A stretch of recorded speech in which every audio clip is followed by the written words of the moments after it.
Bonjour. I do not speak any kind of French. So, but of course, I am going to, how you say, recite a little bit of poetry. No. So, apparently I've been volunteered to do poetry, which I don't mind at all because I don't really get the chance to read my stuff to a lot of people. Except when I go to open mics, which is not very often, but often enough.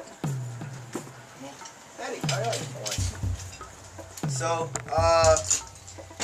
picking one will be an issue. But since we're all age appropriate, I'll read one. So, please don't mind my vulgarity. It's just poetic fun. What's happening? Okay. Lay it on us. I want to be your secret undercover superhero fucker. The kind of Clark Kent to your cunt with the power to make you come with a single mount and fuck you longer than it takes a dozen turtles to run a tri-borough marathon. So when the glasses come off, the battle begins. Nothing poetic with the grab of the neck and the slap of your thigh. Fighting truth with accented tongues of oohs and ahs. Listening to your moans and cries like I'm coming to paint your pleasure across your face as I beat your pussy like a villainous vixen and have you feeling moments of contradiction like pains and pleasure with my weapon of mass satisfaction. This ain't a race to finish. No, this is just the beginning where we're fucking to the death until one of us gives up first, while ecstasy pours from our pores, sweat drips down our cheeks, and panting till our chest hurts. So I'm wondering, how could we be so slippery and wet and still hold on to this epic battle fought hard and long till the day turns dawn and we come all night long just to see who lost or won after we sleep off an evening of role-playing erotic fun. Alright. Woo! Wow. Yes, I hope we don't have any Catholics. I'm sorry. Too late. Yeah, a little too late for that. I figured I'd open up with a shocker. Shocker all. Okay. I am a religious whore. Baptized Catholic right out of my mom's front door and into the tub of holy water. So I won't sit on the border of hell and limbo, because apparently the devil has his own immigration laws. And so Jehovah witnessed my downward spiral fresh out of the womb. They consumed any notion of holidays and made me pray in the halls of God's kingdom, since his living room was apparently occupied and there wasn't any part of the house that we can use.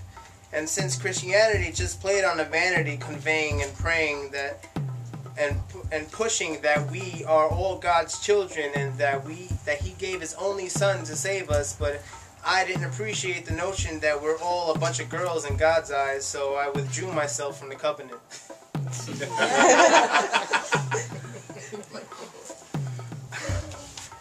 Oh man. Jeez, I'm trying to find a not so vulgar one. Not that I curse a lot voluntarily. Just a little bit.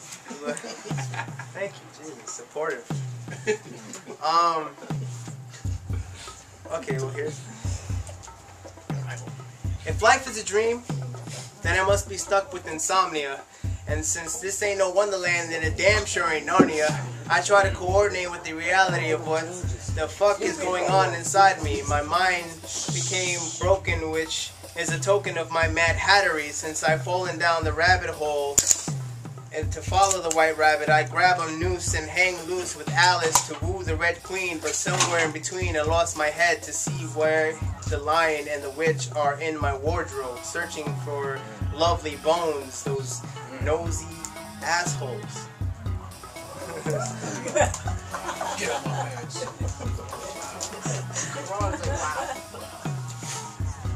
Okay.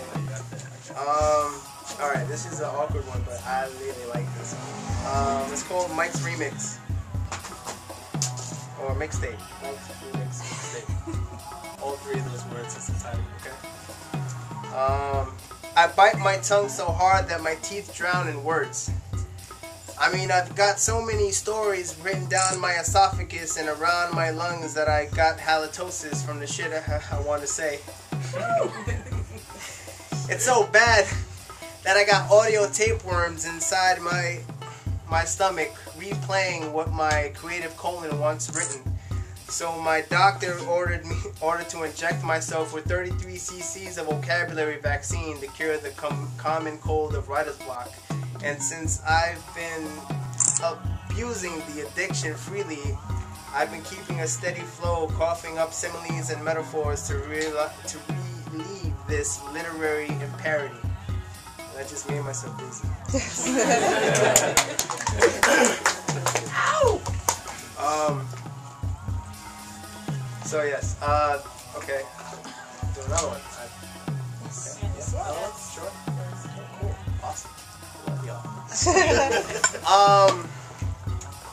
Please excuse the excuses I use to hide my insecurities. It's just that you're so intimidating.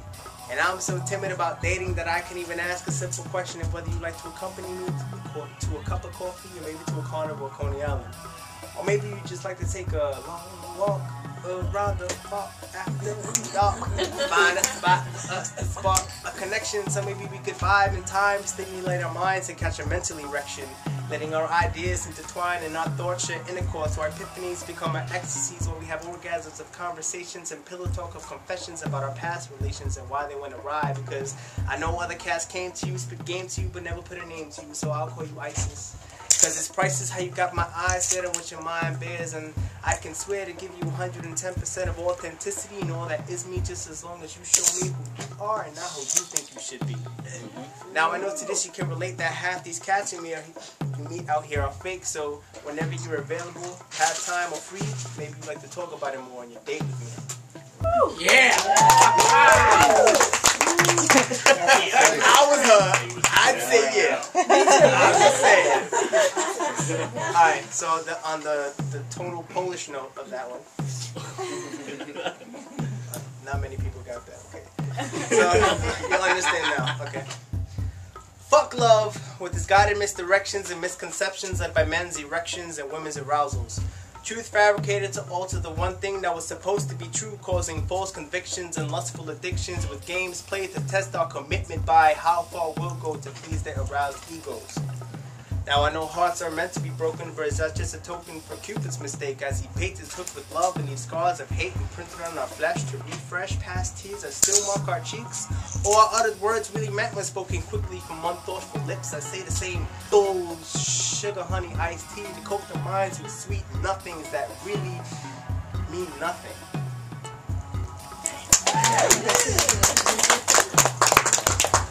And that concludes our poetry corner with the Hispanic. Thank you. Hope you enjoyed. That was moving. Apparently moving closer to the wine.